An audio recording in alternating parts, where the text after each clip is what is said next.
Que alegria poder estar aqui com vocês, mais uma vez. Semana passada eu não pude estar aqui com vocês, eu estava no Rio de Janeiro, entregando cadeiras de rodas. E eu voltei de lá extremamente feliz e muito impactado, porque nós tivemos uma lista de quase 600 pessoas que precisavam de cadeira de rodas e que de alguma forma foram atendidas. Algumas ainda vão receber suas cadeiras, mas eu queria agradecer vocês, cada um de vocês, porque nas últimas semanas eu fiz um apelo, clamando pelo socorro que só vocês podiam me dar naquele tempo. Nós precisávamos comprar algumas passagens, precisávamos enviar algumas pessoas para lá. E hoje eu fui receber o nosso último casal de missionários que vieram lá de Cipó, no sertão, que eles iam ficar 4 meses para entregar a cadeira de rodas lá, ficaram 1 mês, pelo tamanho da necessidade que surgiu, que apareceu, e graças a Deus eles estavam lá. No Rio de Janeiro nós conseguimos uma equipe de americanos que vieram também para ajudar, e graças ao bom Deus, nós batemos o recorde de entregas de cadeiras de rodas no Brasil. E eu não sei se você tem consciência disso, mas é você, como igreja, que está lá intercedendo, apoiando, entregando sua oferta e abençoando essas pessoas. Então, o meu muito obrigado. Durante esse finalzinho de ano, eu quero estudar com vocês o livro de Eclesiastes. Nós vamos trabalhar o tema quando a sabedoria fala. Quando a sabedoria fala, nós precisamos parar para escutar. E hoje nós vamos estudar essa palavra de sabedoria que está em Eclesiastes, capítulo 1. Nós leremos do versículo 1 ao versículo 4. A palavra de Deus nos diz assim: palavras do pregador, filho de Davi, rei de Jerusalém. Vaidade de vaidades, diz o pregador, vaidade de vaidades, tudo é vaidade. Que proveito alguém tem de todo o seu trabalho com que se afadiga debaixo do sol? Geração vai, geração vem, mas a terra permanece para sempre. O livro de Eclesiastes é visto como um livro sapiencial. Um livro sapiencial é um livro que contém muitos conselhos e muita sabedoria. E eu não estou falando aqui de conhecimento, eu estou falando de sabedoria.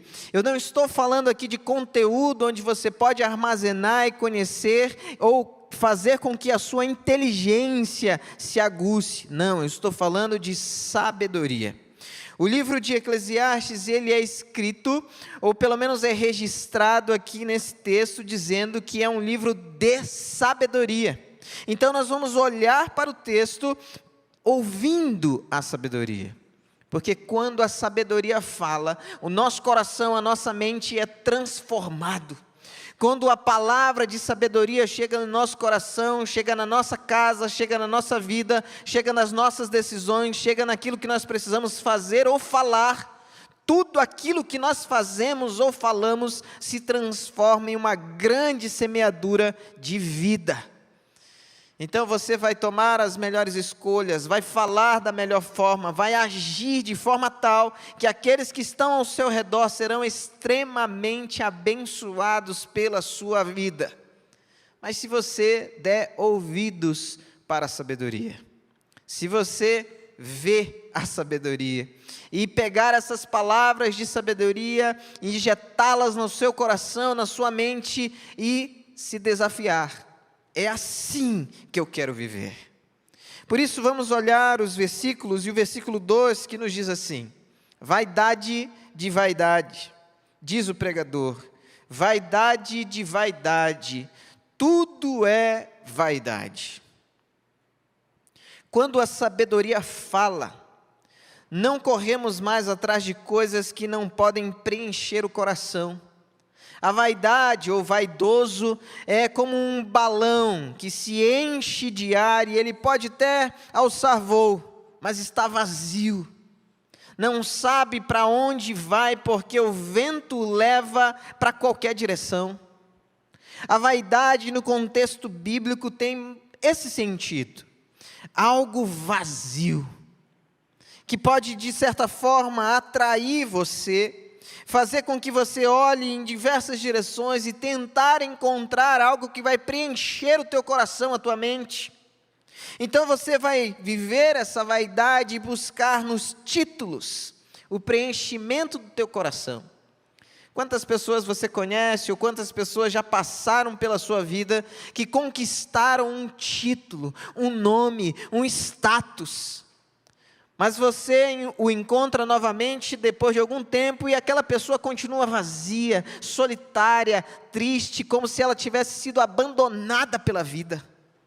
Quantas pessoas tentam preencher o seu vazio com dinheiro, uma conta bancária rechonchuda, onde ele passa e compra o que ele bem entende, mas o seu coração continua vazio. Ou o que podemos dizer? Que algumas pessoas, em meio à sua vaidade, tentam preencher o seu coração com relacionamentos, seja de amizade, seja conjugal, com um filho, com um marido, com uma esposa, mas o seu coração continua vazio. Alguns tentam preencher o seu coração com a fama, com a admiração, com o reconhecimento, e buscam e lutam por isso constantemente. E parece que nos nossos dias isso tem sido mais estimulado ainda. A quantidade de seguidores que eu tenho vão definir quem eu sou na sociedade. A quantidade de curtidas que as minhas fotos têm vão definir quem eu sou na sociedade. A quantidade de visualizações que esse culto mesmo tem vai definir, de certa forma, quem eu sou aqui. Quando, na verdade, isso é vaidade de vaidade. Tudo é vaidade, é correr atrás do vento, é andar sem direção. Ou algumas pessoas vão tentar preencher o seu vazio nos prazeres. Os prazeres da carne, os prazeres dos elogios, os prazeres da visualização. Mas isso, nada disso, na verdade, vai poder preencher, porque é vaidade. Para um grande teólogo chamado Tomás de Aquino, a vaidade é o principal dos pecados, que ele, na sua realidade, chamou de pecado capital, aquele que conduz à morte. A vaidade é uma semente que produz outros pecados. A vaidade vai produzir a ganância, o desejo de fazer o mal e tantas outras coisas. Mas é interessante, porque nada disso que nós mencionamos, que tem essas características ligadas à vaidade, pode preencher o coração. Mas o que é que vai preencher o coração? Agostinho de Hipona, um outro teólogo muito conhecido, vai dizer que dentro do coração do homem existe um grande vazio, um vazio tão gigantesco que só pode ser preenchido por Deus. Sabe essa sensação que você tem às vezes quando está em vários lugares diferentes, mas se sente sozinho, abandonado, um coração vazio, desesperado por atenção e por amor? Esse vazio e esse desespero só pode ser preenchido por Deus. Os títulos não podem preencher. O dinheiro não preenche, o relacionamento conjugal, os filhos, a fama, os prazeres, o casamento, o conhecimento, a sabedoria, nada disso, talvez, que você tem corrido atrás no dia a dia da sua vida, vai preencher. Somente o Senhor pode preencher o seu coração. Então, quando a sabedoria fala, os meus ouvidos ficam atentos e eu vou, de certa forma, entender que eu estou correndo atrás de coisas que não podem preencher o vazio do meu coração. Como é que tem sido para você? Você tem corrido atrás de quê? Como é que tem sido o dia a dia da sua vida, dentro da sua casa? Você tem buscado de todo o seu coração, com toda a sua força, o quê? Que seja adorar o Senhor e servir ao Senhor com todas as intenções que te compõem. Que seja isso, que te conduza ao centro da vontade de Deus. Porque vaidade de vaidade, tudo é vaidade. O versículo 3 ainda vai nos dizer: que proveito alguém tem de todo o seu trabalho com que se afadiga debaixo do sol? Quando a sabedoria fala, você começa a priorizar as coisas que realmente importam. Quando você dá ouvidos para a sabedoria, você começa a priorizar coisas que realmente fazem sentido, te dão uma razão para viver, começam a iluminar os teus passos e você para de caminhar na escuridão, você vai numa direção certa. Você percebe que o Senhor, o Espírito Santo de Deus está te conduzindo, está te guiando e você se alegra, porque agora você está indo na direção certa. Um pai que perdeu o seu filho de 3 anos escreveu 10 regras que todos os pais precisam internalizar, precisam viver. Eu gostaria de ler essas regras para vocês hoje, fazendo talvez você refletir que quando a sabedoria fala, você precisa priorizar o que realmente é importante, ressignificando ou olhando de uma forma diferente para aquilo que agora você considera a coisa mais importante, para que o Senhor retire essa venda dos teus olhos e você consiga perceber que talvez a coisa mais importante esteja do seu lado. Esse pai que perde seu filho de 3 anos nos aconselha. Número 1, todo amor e beijos em seu filho nunca serão o bastante. Número 2, você sempre tem tempo.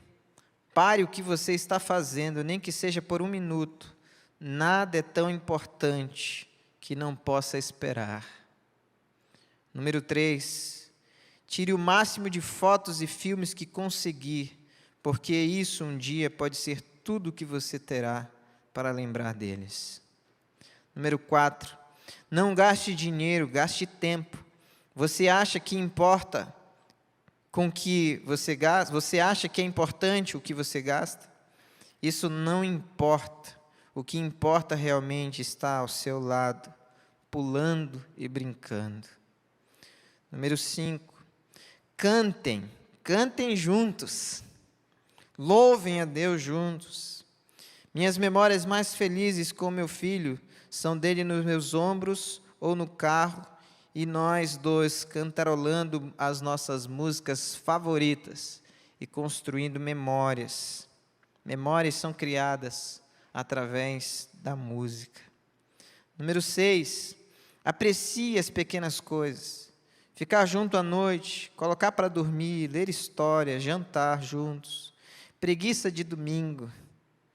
Aprecie os momentos pequenos. Eles são os que mais me darão, ou os que mais me deram saudade. Não os deixem passar despercebidos. Isso realmente importa muito. Número 7, sempre dê um beijo de despedida nas pessoas que você ama. E se você esquecer, volte e as beije novamente. Você nunca sabe quando será a última vez que você terá essa chance. Número 8, faça as coisas chatas ficarem divertidas. Seja bobo, conte piadas, ria, sorria, divirta-se juntos. Elas serão tarefas chatas apenas se você as fizer chatas. A vida é muito curta para não se divertir. Número 9, mantenha um diário. Anote tudo que o seu pequeno fizer. As coisas engraçadas que eles falam, as coisas fofas que eles fazem. Nós só fizemos essas coisas depois que Hug se foi. A gente queria se lembrar de tudo. Agora nós fazemos isso com Cat. E vamos ter tudo escrito quando nós formos mais velhos. Número 10. Se você tem seu filho com você, dê-lhe um beijo de boa noite. Tome café da manhã com ele. Leve-o à escola, à faculdade. Assista a ele se casando. Você é abençoado. Nunca esqueça disso. Tudo isso que nós ouvimos desse pai nos mostra o que realmente importa. Sabe essa mulher que você chama de esposa, ou namorada, ou noiva, aqueles que estão no processo? é a pessoa mais importante da sua vida. Esse homem que está aí do seu lado, que às vezes parece mais um ogro do que um homem, também é a pessoa mais importante da sua vida. Você tem investido naquilo que realmente importa? Você tem gastado tempo, ou investido tempo, não gastado, mas investido tempo naquilo que realmente é prioritário para você? Onde está o seu coração? O que é que você está vendo constantemente? Quando a sabedoria fala, você começa, ou precisa começar, a priorizar o que realmente é importante. Quando a sabedoria fala, você precisa parar um pouco e perguntar: será que eu não estou tentando preencher o vazio do meu coração com coisas, ao invés de viver os dias e os momentos que eu tenho com as pessoas que estão ao meu lado da forma mais abençoadora possível? Como é que tem sido para você? Quando a sabedoria fala, nós mudamos nossos conceitos, a nossa percepção do todo e começamos a perceber o que é realmente importante. O que é realmente importante para você? O que o Espírito Santo de Deus tem te falado agora? Quais são os nomes? Quem são as pessoas? O que você precisa fazer? Não saia daqui hoje sem ouvir a voz da sabedoria.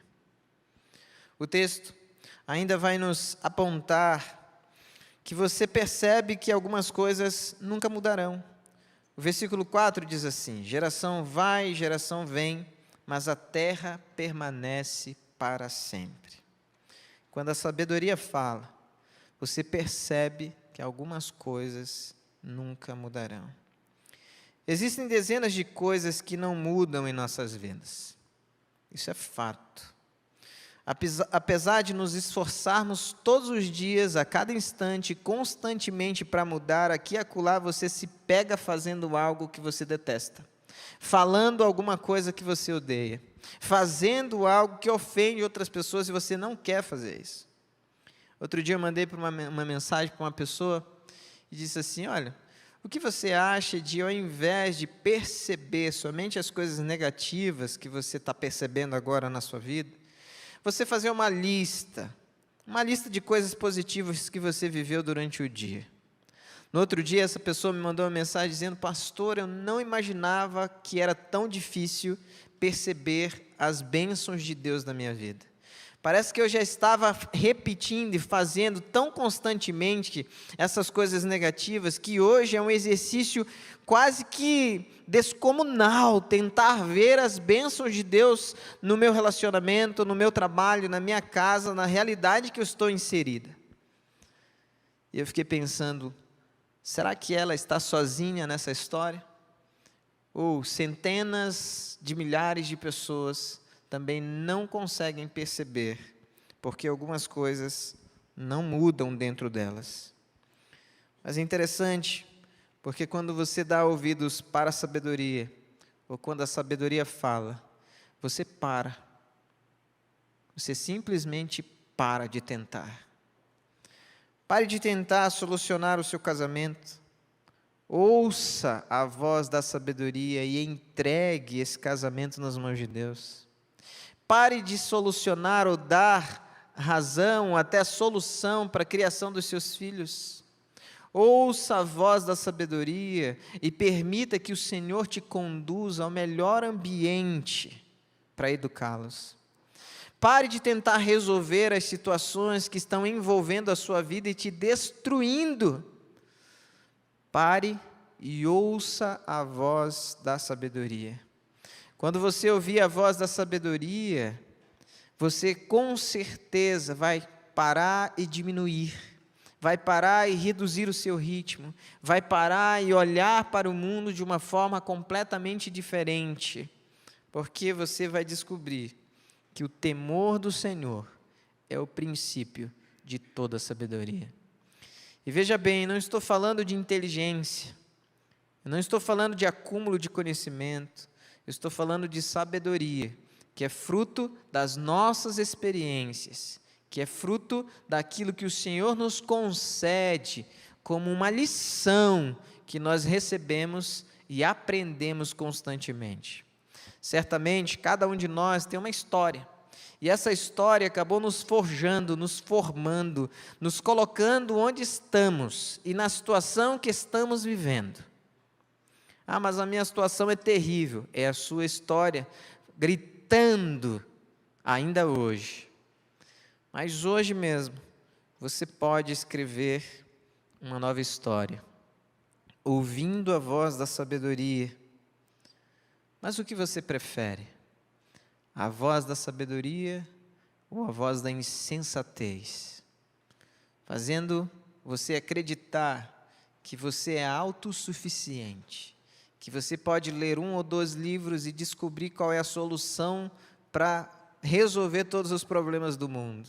Fazia 1 ou 2 cursos e descobrir qual é a solução para resolver todas as situações que maltratam você, o seu coração, a sua mente.